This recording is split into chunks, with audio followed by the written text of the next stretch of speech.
할렐루야. 오늘도 새벽에 잠을 깨우쳐 나와 함께 말씀을 듣는 여러분들을 주님의 이름으로 사랑하고 축복합니다.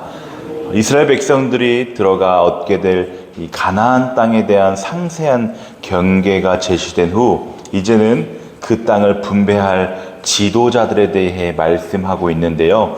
우리가 다시 본문 16절 17절을 함께 읽어보겠습니다. 시작. 여호와께서 또 모세에게 말씀하여 이르시되 너희에게 땅을 기업으로 나눌 자의 이름은 이러하니 제사장 엘르아살과 눈의 아들 여호수아니라. 아멘.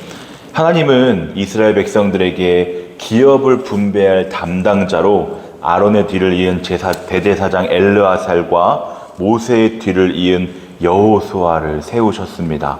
이 엘르아살은 종교적인 지도력을 가지고 있었습니다. 여호수아는 모세의 후계자로서 이스라엘의 군사, 정치적 권위를 가지고 있었기에 땅 분배에 관여하는 것이 당연했습니다.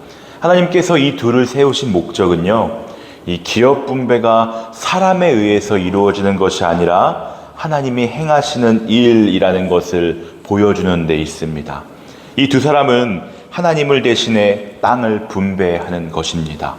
이 교회에서 세움을 받은 성도들은 개인의 사사로운 감정이나 생각으로 교회를 섬겨서는 안 된다는 것을 우리에게 시사하고 있습니다. 맞아, 그래야 해. 근데 때론 이 감정을 못 이겨서 감정이 앞설 때가 있죠.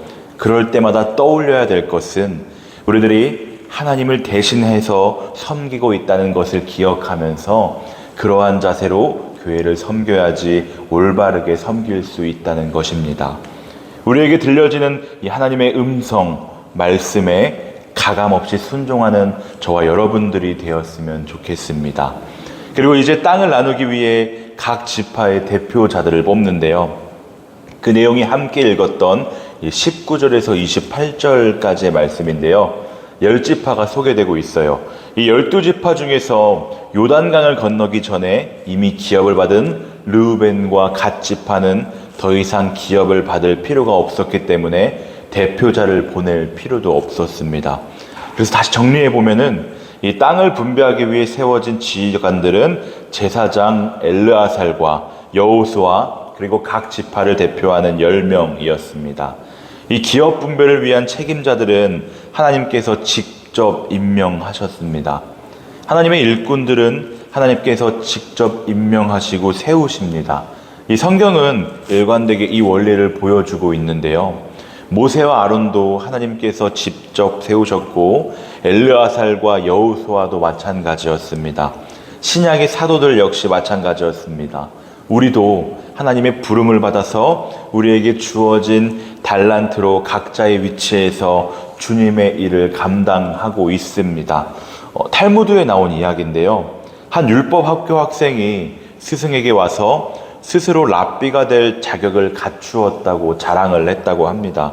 스승은 그 자격이 무엇이냐고 묻자 그는 저는 제 몸을 단련해서 맨 땅 위에서도 잠을 잘 수 있고 들판에 풀을 먹을 수 있으며 날마다 채찍으로 3번씩 제 몸을 때리며 훈련하고 있다라고 대답을 했답니다. 스승은 저 멀리 떨어져 있는 나귀를 가리키며 이렇게 말했습니다. 저 나귀를 보아라. 저 나귀는 맨 땅 위에서 자며 들판에 풀을 먹고 날마다 3번 이상 채찍으로 맞는다.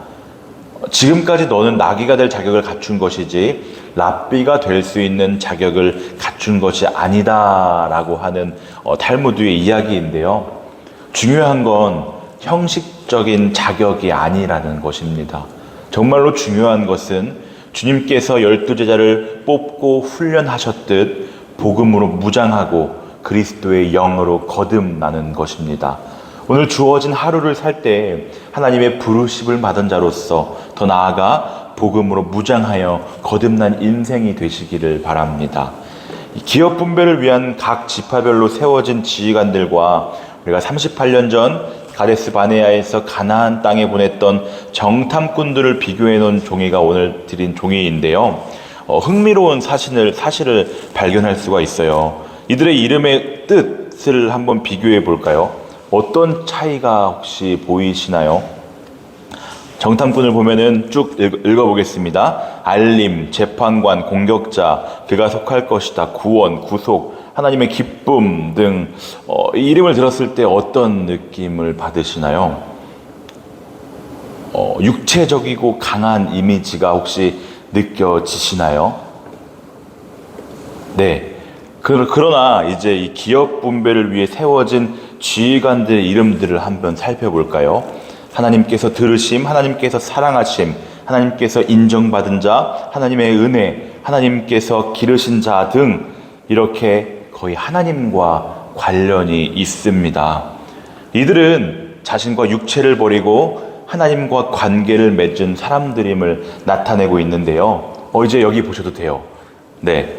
하나님께서 사용하시는 사람은 자신과 육체를 버리고 하나님께 속한 사람이 되어야 한다는 것입니다. 오늘 우리가 이런 사람이기를 원하는데요. 혹시 브라질의 축구 선수 카카를 아시나요? 어떻게 하다 보니까 그의 스토리를 찾아보게 되었는데요.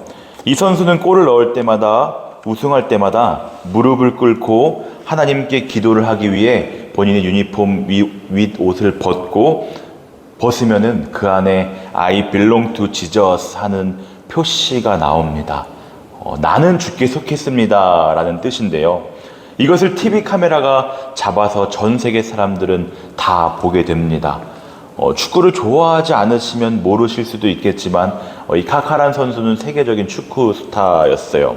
월드컵을 3회 출전하고요. 세계를 움직이는 100명 가운데 한 사람으로도 뽑혔었고 그해 최고의 선수에게 주는 가장 권위 있는 발롱도르라는 수상에서 수상을 한 적이 있는 아주 대단한 선수였습니다. 그런데 그가 언론과 인터뷰할 때 이런 말을 했어요. 집에서뿐만 아니라 경기 전과 후에 늘 하나님께 기도를 드립니다. 그리고 시간이 날 때마다 성경을 읽습니다 라고요. 그가 성경한 비결, 그가 이렇게 축구를 잘하게 된 비결은 하나님께 예배드리고 내가 성경을 읽었기 때문에 이렇게 잘 되었다 고백하고 있는 것입니다. 유럽에 그가 진출해서 그는 모든 시합에 I belong to Jesus 라고 하는 문구가 쓰인 러닝을 입고 뛰었습니다.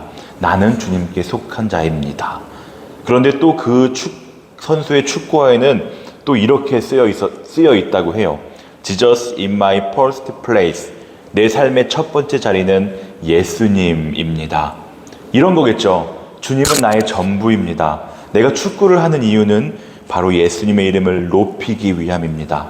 우리가 이 땅에서 사는 이유는 예수님을 알지 못하는 사람들에게 복음을 전하기 위해 있는 것입니다. 겠죠. 여러분, 우리가 살아가는 세상은 우리에게 예수님께 속한 삶인지 묻습니다. 부인하시겠습니까? 마음속 깊은 곳에서부터 우리 가운데 결단이 있기를 원하는데요. 이렇게 결단했으면 좋겠습니다. 나는 예수님께 속한 사람입니다. 예수님께 속한 사람의 삶이 무엇인지 끊임없이 고민하며 하나님께 영광 돌리는 저와 여러분들의 삶이 되었으면 좋겠습니다. 마지막으로 이스라엘 백성들이 땅을 분배하는 데는 이 제비뽑기라는 방법이 사용되었습니다. 구약에서 제비뽑기는 하나님께 맡기는 것을 나타냈으며 그 결과는 하나님에 의해 결정된 것으로 간주되었습니다. 이러한 제비뽑기 방식이 어떻게 보면 무책임하고 유치하게 보일지도 모릅니다. 그러나 우리가 정직하게 사용하기만 한다면 가장 공평하고 훌륭한 방법이 바로 제비뽑기인데요. 여기에는 인간의 간사한 욕심과 술수가 개입될 수가 없습니다. 그래서 초대교회에서도 이 방법이 사용되었습니다. 기업을 나누는 가장 중요한 문제를 이 제비뽑기로 처리했다는 것은요, 오늘 우리에게도 매우 중요한 원리를 보여줍니다. 우리는 우리가 얻는 모든 기업이 전적으로 하나님께로부터 온 것임을 고백해야 하며 하나님께서 주신 것만을 정당하게 받도록 해야 합니다. 이 탐욕을 쫓아 불의하고 공의롭지 못한 이익을 추구해서는 결코 안 된다는 것입니다.